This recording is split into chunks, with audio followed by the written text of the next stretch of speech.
We've seen consistent protests across the country since George Floyd's death in May.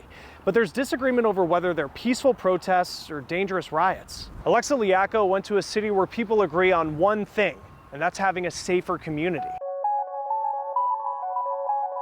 48,000 people make up the small city of Wauwatosa, Wisconsin. The last few months in this normally calm town have been anything but quiet. Protests mostly have been nonviolent, mostly have not been peaceful. Stop resisting! Stop resisting! I'm not. The National Guard, protesters in the streets, boarded up businesses, all signs of a divided town. Signs of a community calling for change. We've seen that occur in towns, villages, and cities across Wisconsin.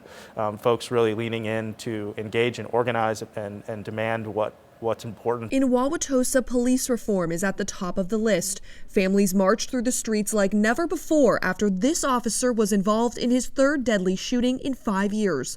Mayor Dennis McBride says that case isn't the only reason he's working to reform the city. It's because of the racism we've had in our country for 400 years, and so we are not immune from that in a suburb. The ACLU of Wisconsin says the rising number of protests in suburban communities gives people who normally wouldn't participate a front row seat to change. People are starting to realize that this problem is larger and impacts their communities even in ways that they didn't necessarily acknowledge before. Restaurant owner Chris Leffler said businesses in town were right in the middle, wanting to support the message of the demonstrators, but also wanting to protect their livelihoods. We do need some police reform, but we have to trust our police. Let's get a balance. Looking at what's happened around our country, unfortunately, I think that there was some anxiety, and we had the same anxieties, and better protect ourselves. But he says the worry comes with hope that from outrage, policies and attitudes will change. Black, white, Republican, Democrat, we're all part of this one community. And really, unity is what we're hoping for here as a community. There have been thousands of demonstrations for racial equality and social justice all across the country this year.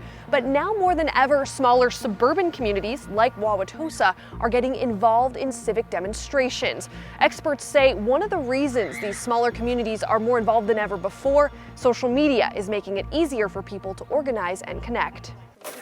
Having access to social media is really useful for building groups. We started probably 4 months ago with 3 members, like right before coronavirus, and as of today we have 400. Patty Silverman and women across her county are gathering to protest and rally for change, something many of these women have never done before. People don't like to hear that we're here, but just by existing, we have power and we have the ability to make change. The whole point is to mobilize women voters in Wisconsin and to flip the state. They're making sure they're speaking out peacefully but forcefully. These issues aren't just things that are happening in big cities, and it's really easy to be comfortable in this county that's so white and just think, well, this doesn't impact me.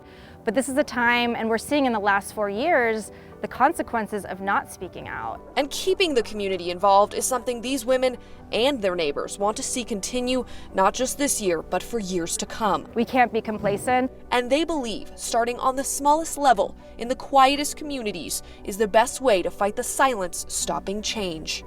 For The Race, I'm Alexa Liacco. The impacts of record gun and ammo sales, next on The Race.